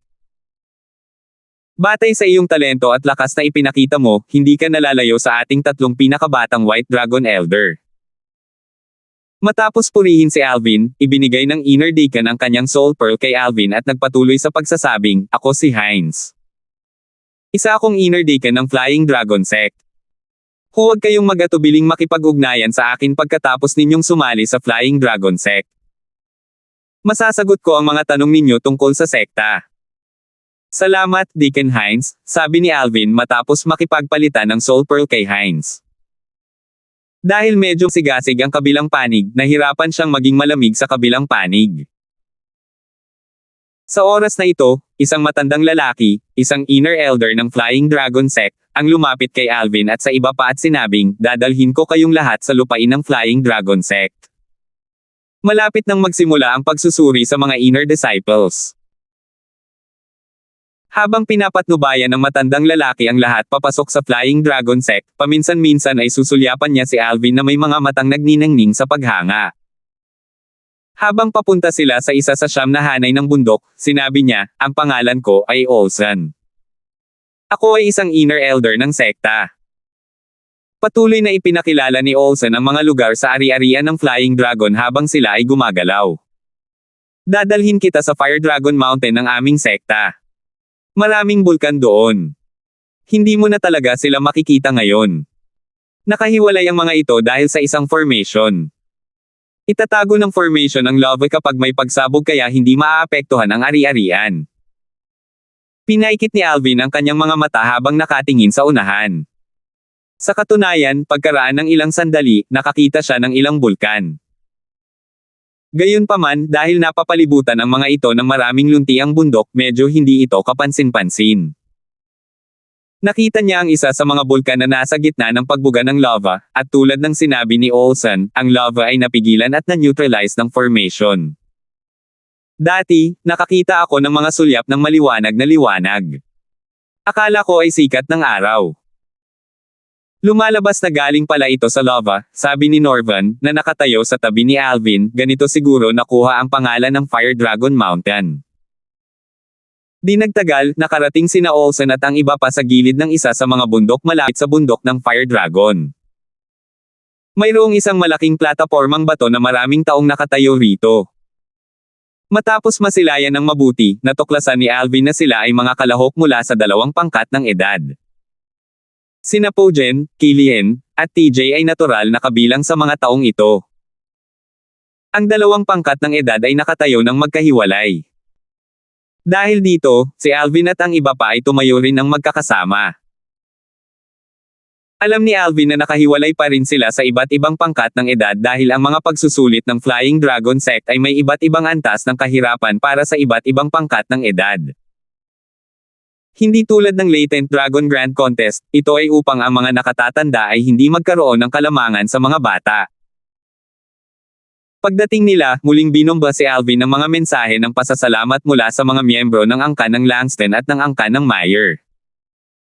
Maya-maya pa, sinabi ni Olsen, magsisimula ang mga pagsusulit sa pagpasok ng mga inner disciples pagdating ng iba pang mga elder. 3,772. Dumating ang lahat ng matataas na opisyal, maliban sa isa, mula sa mga puwersang may ranggong Panginoon pagkarinig pa lang ng boses ni Olsen. Halimbawa, si Zayden ng angkan ng Langston ay naghintay sa labas habang sina Halvar at Malvar ay pumapasok sa lugar ng pagsusulit. Naroon din si Sergio, ang pangalawang pinuno ng sekta ng Hidden Fog Sect, na naghintay sa labas habang pumapasok ang pinuno ng sekta na si Yakhin, at ang kataas-taasang elder na si Jay. Para naman sa angkan ng Meyer, ang kanilang kataas-taasang elder ay naghintay sa labas habang pumapasok ang pinuno ng sekta na si Edgar. Bukod doon, pumasok din ang mga matataas na opisyal na hindi mula sa mga puwersang may ranggong Panginoon at mga cultivator na walang sekta. Sa oras na ito, ang nag-aalalang boses ni Norvan ay umalangaw-ngaw sa tainga ni Alvin. Alvin, sa tingin mo ba ay makakapasa ako sa pagsusulit ng mga panloob na disipulo? Anong problema? Nag-aalala ka ba na mabibigo ka habang wala si Miss Meyer? Mapangasar na tanong ni Alvin sa pamamagitan ng voice transmission. Nanatiling tahimik si Norvan bago sumagot ng, oo. Kung bumagsak ka sa pagsusulit ng mga panloob na disipulo, maaari kang kumuha ng pagsusulit ng mga panlabas na disipulo. Tutal, may pagkakataon ng mga panlabas na disipulo na maging mga panloob na disipulo kada 10 taon, sabi ni Alvin. Hindi lang iyon. Sa katunayan, mas malakas siya ng kaunti kaysa sa akin. Kung hindi siya papasa sa pagsusulit ng mga inner disciples, tiyak na babagsak din ako, sabi ni Norvan nang may mapait na ngiti. Kung ganoon nga, pwede kang bumalik sa angkan ng Meyer kasama niya, di ba? Tutal, kung hindi siya maaaring maging isang inner disciple, mas makabubuti para sa kanya na bumalik sa angkan ng Meyer, sabi ni Alvin. Alam ko, sabi ni Norvan, bago tayo umalis sa angkan ng Meyer, sinabi ko sa kanya na kahit hindi ako makasali sa Flying Dragon Sect bilang isang inner disciple, sasali ako sa sekta bilang isang outer disciple. Natawa si Alvin nang marinig ang mga sinabi ni Norvan. Kaibigan ko, mukhang masyado kang padalos-dalos sa mga sinabi mo kanina. Huwag mong alalahanin ang sinabi mo kanina. Tiyak na matutuwa siya kung babalik ka sa angkan kasama niya. Sa katunayan, malamang ay wala na siyang pakialam sa mga sinabi mo. Sa sandaling ito, habang nakikipag-usap si Alvin kay Norvan, isang figure ang lumipad palapit. Sa ilang sandali lamang, dumating ito sa kalangitan sa ibabaw ni na Alvin at ng iba pa. Ang figure ay pagmamayari ng isang matangkad at matipunong lalaking nasa katanghaliang gulang. Mayroon siyang kutis na parang jade at nakasuot ng mahabang mapusyaw na kulay abong damit. Medyo matalas ang paningin ni Alvin kaya nakita niya ang pamilyar na tanda ng pagkakakilanlan ng lalaking nasa katanghaliang gulang na isang piraso ng puting jade na inukitan ng dragon. Kasunod nito, naalala niya na si Wyatt ay may dalang ganoong tanda rin. Dahil dito, hindi mahirap hulaan na ang bagong dating ay isang White Dragon Elder din. Bagamat ang mga White Dragon Elder ng Flying Dragon Sect at ang mga Inner Elder ay karamihan ay mga intermediate gods, ang kanilang lakas ay hindi maihahambing. Ito ay katulad ng mga pagkakaiba sa pagitan ng mga Core Elder at Inner Elder ng Hidden Fog Sect. Bagamat lahat sila ay mga Advanced King of Gods, ang kanilang lakas ay iba-iba. Ang mga pagkakaiba ay parang langit at lupa. Kung ikukumpara si Tyson Kane, isang Inner Elder ng Flying Dragon Sect, kay Wyatt, isang White Dragon Elder ng Flying Dragon Sect, kahit na pareho ang kanilang cultivation bases, tiyak na matatalo ni Wyatt si Tyson Kane sa loob ng 3 galaw. Ganito kalaki ang pagkakaiba ng mga Inner Elder at White Dragon Elder. Sa sandaling dumating ang bagong dating at lumipad sa ere, ang 4 na Inner Elder ng Flying Dragon Sect ay yumuko upang salubungin siya. Pagbati, Elder Dorian. Dahil dito, sumunod ang iba at binati ang White Dragon Elder. Ang ilan, na hindi pa nakakarinig tungkol sa White Dragon Elders, ay sumunod din. Bagamat maaaring alam nila kung sino siya, batay sa mga kilos ng Inner Elder, malinaw na ang bagong dating ay may mataas na posisyon sa Flying Dragon Sect. Ako si Nixon Dorian, isang White Dragon Elder mula sa Flying Dragon Sect, sabi ng lalaking nasa katanghaliang gulang, ako ang responsable sa mga pagsusuri ng mga Inner Disciples. Tumigil si Nixon at tumingin sa karamihan bago dumapo ang kanyang tingin sa isang lilang figure. Naguluhan si Alvin. Hindi niya maintindihan kung bakit nakatitig sa kanya si Nixon. Patuloy na sinabi ni Nixon, dahil sa ipinakitang galing ng Langston clan na si Revered Elder Darfield sa qualifying round, hindi siya mapapasailalim sa pagsusulit ng mga Inner Disciples at direktang magiging Inner Disciple ng ating Flying Dragon Sect. Bukod sa mga Elder mula sa Flying Dragon Sect, ang iba ay nagulat sa mga salita ni Nixon. Kung tutuusin, ang ganitong sitwasyon ay hindi pa nangyayari noon. Gayunpaman, nang makabawi sila ng kanilang katinoan, naisip nila na natural lamang ito matapos nilang maalala ang kanyang pagganap noong 3 round ng qualifying test at ang kanyang mga nagawa. Gamit ang kanyang lakas, magiging madali para sa kanya na makapasa sa Inner Disciples examination. Patuloy na sinabi ni Nixon, bagamat maaaring ganoon nga, maaaring hamanin siya ng mga wala pang 5,000 taong gulang sa isang tunggalian kung tutol sila rito. Naramdaman ng mga nakapaligid kay Alvin ang pagkibot ng kanilang mga labi nang marinig ang mga salitang ito. Mayroon bang taong ganoon katanga para hamanin si Alvin na magduel? Kasunod nito, sumulyap si Nixon sa iba pang mga kalahok at sa mga matataas na opisyal mula sa puwersa bago niya tuluyang sinabi sa 4 na panloob na elder mula sa Flying Dragon Sect, mga panloob na elder, pakidala ang iba pang mga kalahok sa bulwagan. Naiintindihan. Kasunod nito, inilabas ng 4 na Inner Elder ng Flying Dragon Sect ang mga kalahok. Nang malapit nang sumunod si Alvin sa kanila para manood ng eksaminasyon, sumigaw si Nixon, Alvin, huwag ka sanang umalis. Lumingon si Alvin para tingnan si Nixon na nalilito. Bahagyang napakunot ang noo ni na Halvar at Malvar habang maingat na nakatingin kay Nixon. Pinapunta ako ni Junior Brother Wyatt para makilala ka, sabi ni Nixon kay Alvin sa pamamagitan ng voice transmission. Para maging ligtas, nagpadala si Alvin ng mensahe kay Wyatt upang beripikahin ang bagay na ito sa pamamagitan ng mga soul pearls na ipinagpalit niya kay Wyatt noon. Mabilis na dumating ang tugon ni Wyatt. Natural niyang alam ang pag-aalala ni Alvin. Kapatid na Darfield, napakaingat mo talaga. Si Senior Brother Dorian ay isa sa mga matalik kong kaibigan sa Flying Dragon Sect. Huwag kang mag-alala. Wala siya sa paksayon ng 10,000 Devils ni hindi rin siya ang mga tao ni Vice Sect Leader Brown. Bukod dito, hindi ka maglalakas loob na patayin ng mga taong iyon ng lantaran sa ari-arian ng Flying Dragon Sect. Dahil matatagalan ang entrance exam, bakit hindi ka pumunta at makipagkita sa akin? Kung interesado kang manood ng eksaminasyon, hihilingin ko kay Senior Brother Dorian na i-broadcast ang eksaminasyon para sa atin, sabi ni Wyatt. Kasunod nito, nagpadala si Alvin ng voice transmission kina Halvar at Malvar upang tiyakin sila bago siya umalis kasama si Nixon.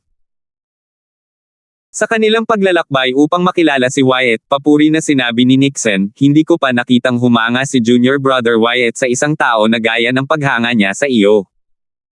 Pakiusap, alagaan mo ako sa hinaharap. Bagamat isang White Dragon Elder si Nixon, hindi siya nagpanggap at itinuring niya si Alvin na kapantay niya. Dahil dito, maganda ang impresyon ni Alvin kay Nixon. Gaya nga ng kasabihan, ang mga ibong magkakatulad ang balahibo ay sama-samang nagkukumpulan. Kung isa sa alang-alang ang karakter ni Wyatt, ang kanyang mga kaibigan ay medyo katulad din niya. Kahit papaano, dapat ay pareho sila ng mga pinahahalagahan. Sa kabila ng lahat ng ito, naging maayos ang pakikitungo ni Alvin kay Nixon. Elder Dorian, masyado mo akong pinupuri. Isa lamang akong ordinaryong disipulo, ngunit isa kang elder ng White Dragon. Tumawa si Nixon at sinabing, Alvin, masyado kang mapagkumbaba. Dahil sa iyong likas na talento, naniniwala akong malapit ka ng maging pinakabatang White Dragon Elder sa kasaysayan ng Flying Dragon Sect. Bukod dito, may kutob akong ikaw ang magiging unang Emperor of God sa Flying Dragon Sect pagkatapos ng napakaraming mga taon. Dahil matalik na kaibigan ni Nixon si Wyatt, matagal na niyang naririnig ang tungkol sa mga nagawa ni Alvin. Bukod dito, batay sa pagganap ni Alvin noong qualifying test, wala siyang duda na si Alvin, na wala pang 3,000 taong gulang, ay pambihira. Tutal, ang mga Emperor of Gods na dating umiiral sa Flying Dragon Sect ay wala pang ganitong mga nagawa noong edad ni Alvin. Bago pumunta kay Wyatt, isinama rin ni Nixon si Alvin upang magparehistro bilang isang inner disciple ng Flying Dragon Sect. Naisip ni Alvin na ang mga bagay ay talagang madali kung mayroon kang tamang koneksyon. Pagkatapos noon, hindi nagtagal at nakarating sila sa lupang tinatamnan ni Wyatt. Ito ay matatagpuan sa isang malayang patio sa kalagitnaan ng bundok. Kapatid na Wyatt. Pareho pa rin ang itsura ni Wyatt noong huling nagkita sila ni Alvin. Gayunpaman, naramdaman ni Alvin na ang aura ni Wyatt ay naging medyo misteryoso. Marahil, nararamdaman na niya ito ngayon dahil siya ay naging isang intermediate na hari ng mga Diyos. 3,773. Kapatid na Darfield, tawag ni Wyatt. Punong-puno siya ng ngiti ngayong nagkita silang muli ni Alvin pagkatapos ng 10 taon. Mahigit 10 taon na tayong hindi nagkita, pero mukhang mas maayos na ang kalagayan mo ngayon. Noong nakilala ni Wyatt si Alvin dati, si Alvin ay isa lamang simpleng hari ng mga Diyos. Ngayong si Alvin ay naging isang pansamantalang hari ng mga Diyos, natural na nagbago rin ang aura ni Alvin. Bagamat bahagya lamang ang pagbabago, mayroon siyang matalas na pandama kaya hindi mahirap para kanya na mapansin ang pagkakaiba. Junior Brother Wyatt, aalis muna ako. Kailangan kong pangasiwaan ang mga entrance exam ng mga inner disciples, nakangiting sabi ni Nixon kay Wyatt. Dahil nagpadala na ng mensahe si Nixon kay Wyatt bago pa sila dumating, nakatayo na sa labas si Wyatt para salubungin sila. Salamat, Senior Brother Dorian, sabi ni Wyatt. Salamat, Elder Dorian, ulit ni Alvin. Sasamahan ko kayong dalawa mamaya, sabi ni Nixon sabay tango bago umalis. Kasunod nito, pinangunahan ni Wyatt si Alvin sa isang pavilion sa kanyang patio at sinenyasan si Alvin na umupo sa harap ng isang mesang kahoy. Pagkatapos makaupo ni Wyatt, nagtanong si Alvin, kapatid na Wyatt, nasaan si kapatid na Magnus? Dati, nakilala ni Alvin sina Wyatt at Magnus sa Langston City. Nag-inuman ng 3 sa isang restaurant, at nalasing pa nga si Magnus. Ang kapatid ko ay nasa saradong pagsasaka ng mahigit 10 taon na ngayon, sabi ni Wyatt habang umiiling. Mukhang lubos na motibado si Brother Magnus na pagbutihin ang kanyang lakas matapos makita kung gaano kalaki ang iyong pag-unlad, sabi ni Alvin. Naiintindihan niya ang iniisip ni Magnus. Kung siya ang nasa kalagayan ni Magnus, mas motibado rin siyang magtrabaho ng mas mabuti kung ang kanyang nakababatang kapatid, na dating kapantay niya, ay nalampasan na siya ngayon at naging isang intermediate Lord of Gods at isang White Dragon Elder ng Flying Dragon Sect. Bumantong hininga si Wyatt. Sinayang ng kapatid ko ang 10,000 taon sa Heavenly Stairs. Ngayong wala na siya, tiyak na maaabutan niya ako sa loob ng 10,000 taon. Kung mas maaga akong sumali sa Flying Dragon Sect, baka hindi na magdusa ang kapatid ko sa Heavenly Stairs. Umiling si Wyatt pagkatapos niyang magsalita. Malinaw na malaki pa rin ang epekto sa kanya ng nakaraan. Nang makita ito, nagtanong si Alvin, nabalitaan ko na si Brother Magnus ay nabilanggo sa Heavenly Stairs dahil sa pagpatay sa nag-iisang anak ng dating sect leader ng Hidden Fog Sect para ipaghiganti ka. Oo. Tumanggaw si Wyatt. Naging seryoso ang kanyang ekspresyon habang sinasabi, gustong patayin ng dating pinuno ng sekta ang aking kapatid. Makatwiran ang pagpatay sa aking kapatid dahil ang anak ng dating pinuno ang may kasalanan. Bukod dito, ang aming mga Panginoon ay may magandang relasyon sa aming mga nakatatandang tiyuhin at nakababatang tiyuhin kaya karamihan sa kanila ay bumoto na ang aking kapatid ay makulong sa hagdanan ng langit sa loob ng 10,000 taon. Nabalitaan ko na ang dating pinuno ng sekta ay sumali sa 10,000 Devil Sect para sa kadahilanang iyon, at siya ngayon ay nasa Flying Dragon Sect. Tanong ni Alvin habang kumikislap ang kanyang mga mata. Tama. Tumanggaw si Wyatt. Buong kumpiyansa niyang sinabi habang pinipikit ang kanyang mga mata, isa rin siyang White Dragon Elder sa Flying Dragon Sect. Gayunpaman, wala na siyang magagawa sa akin ngayon. Siguro sinubukan ng dating pinuno ng sekta na ipaghiganti ang pagkamatay ng kanyang anak matapos pumunta si Brother Magnus sa Flying Dragon Sect, tama ba? Tanong ni Alvin. Tumanggaw si Wyatt. Siyempre naman. Simula nang dalhin ko rito ang kapatid ko, matagal na siyang naghihintay ng pagkakataong makaganti. Gayunpaman, hanggat hindi umaalis ang kapatid ko sa aking cultivation ground, ligtas siya. Gayunpaman, mas mabuting maging mas maingat, seryosong sabi ni Alvin, ang mga tao ay gagawa ng mga marahas na hakbang kapag sila ay desperado na. Dahil labis siyang nahuhumaling sa pagkamatay ng kanyang anak, malamang nahahanap siya ng paraan upang malampasan ang mga patakaran ng Flying Dragon Sect. Ano man ang dahilan, pinatay ni Magnus ang anak ng dating pinuno ng sekta ng Hidden Fog Sect. Kayang gawin ng isang ama ang lahat para ipaghiganti ang pagkamatay ng kanyang anak. Alam ko. Tumanggaw si Wyatt. Malamig na kumislap ang kanyang mga mata habang sinasabing, hindi ko hahayaang mawala sa paningin ko ang kapatid ko. Hanggat binabantayan ko ang kapatid ko, walang magagawa ang taong iyon sa kapatid ko. Dati, hindi naging madali para kay Wyatt sa Flying Dragon Sect dahil patuloy siyang tina-target ng dating sect leader ng Hidden Fog Sect. Marahil, kung siya ang pumatay sa anak ng dating sect leader, hindi sana siya nakaligtas. Maya-maya, huminga ng malalim si Wyatt bago ngumiti, sige, huwag na nating pag-usapan ito. Tingnan natin kung sino ang malalakas na kalahok. Sila ang magiging kalaban mo sa Latent Dragon Grand Contest.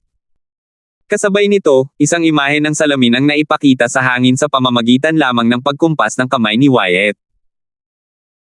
Di nagtagal, nakita ni Alvin si Norvin at ang iba pa na nahaharap sa tatlong pagsusulit ayon sa kanilang pangkat ng edad sa iba't ibang magkakahiwalay na larangan. Pareho ang mga pagsusulit para sa mga pangkat ng edad. Ang antas lamang ng kahirapan ang naiiba. Halimbawa, ang pagsusulit para kay Pojen ng 10,000 Devil Sect, na nasa pangkat ng edad na 8,000-10,000 taong gulang, ang pinakamahirap. Kung tungkol naman kay Killian at kay TJ ng Eastern Oriental Sect, na nasa pangkat ng edad na 5,000-8,000 taong gulang, ang kanilang antas ng kahirapan ay nasa katamtaman lamang. Samantala, ang pagsusulit para kina Norvin at Jessica, na nasa pinakabatang pangkat ng edad, ang may pinakamababang antas ng kahirapan. Gayunpaman, batay sa lakas ng dalawa, magiging mahirap para sa kanila na mabuhay hanggang sa huli. Nang makita ni Wyatt na nakatitig lang si Alvin kina Norvin at Jessica, hindi niya napigil ang magtanong, kapatid na Darfield, kaibigan mo ba ang binata at dalagang iyon? Tumanggaw si Alvin. Oo. Ang pangalan niya ay Norvin. Ang dalagang iyon ay si Jessica, ang anak ng pinuno ng angkan ng Meyer. Nang marinig ang mga salitang ito, ngumiti si Wyatt at sinabing, kung ganoon nga, sasabihin ko kay Senior Brother Dorian na bigyang pansin sila. Hanggat hindi sila masyadong mahina, dapat ay makapasa sila sa entrance exam. Nagliwanag ang mga mata ni Alvin nang marinig ang mga salita ni Wyatt. Tutal, dahil matalik na magkaibigan sina Nixon at Wyatt, kung magsasalita man lang si Wyatt para kina Norvin at Jessica, marahil, mas magiging maluwag si Nixon sa kanilang dalawa. Sa loob lamang ng ilang sandali, napansin ni Alvin na ang mga hamong kinaharap ni Norvin at Jessica ay bahagyang nagbago. Ngayon ay medyo mas madali na ito. Hindi sana mapapansin ng isa kung hindi siya magbibigay pansin. Si Senior Brother Dorian ang nangangasiwa sa mga pagsusulit sa pagpasok para sa mga inner disciples, at may isa pang tao na nangangasiwa sa mga pagsusulit sa pagpasok para sa mga outer disciples. Sa itaas nila ay isang Black Dragon Elder na nangangasiwa sa lahat, paliwanag ni Wyatt. Bagamat si Nixon ang namamahala sa entrance exam ng mga inner disciples, kailangan pa rin niyang magulat sa Black Dragon Elder. Hanggat hindi nagtatanong ang Black Dragon Elder, walang magiging problema kung tutulungan ni Nixon sina Norvin at Jessica. Kung tungkol naman kay Alvin na tuluyang hindi pumasa sa mga pagsusulit sa pasukan para maging isang inner disciple, walang sino man ang magtatanong sa desisyong ito. Tutal, malinaw naman ang kanyang lakas. Sa katunayan, maaaring purihin pa nga ng Black Dragon Elder si Nixon dahil sa pagiging flexible. Salamat, kapatid na Wyatt. Nagmamadaling ipinahayag ni Alvin ang kanyang pasasalamat. Ikinumpas ni Wyatt ang kanyang kamay at sinabing, pagkatapos ng ginawa mo para sa kapatid ko, maliit na bagay lang ito. Pagkatapos, parang may naalala siya, bahagyang naging malungkot ang kanyang ekspresyon habang sinasabi, kapatid na Darfield, kailangan mong mag-ingat sa Inner Elder, si Tyson Kane, at sa 10,000 Devils Faction. Iba ang kanyang katayuan ngayon kumpara noong hinanap kanya sa Langston Clan. Tutal, ang kanyang pangalawang disipulo ay kasal na ngayon sa anak na babae ni Vice Sect Leader Brown.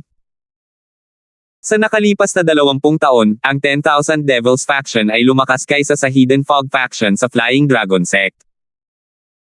Gayunpaman, sa kabila ng kanyang magandang relasyon kay Sect Leader Brown, wala siyang magagawa sa iyo sa sect. Sa pinakamarami, mapahihirapan lang niya ang buhay mo.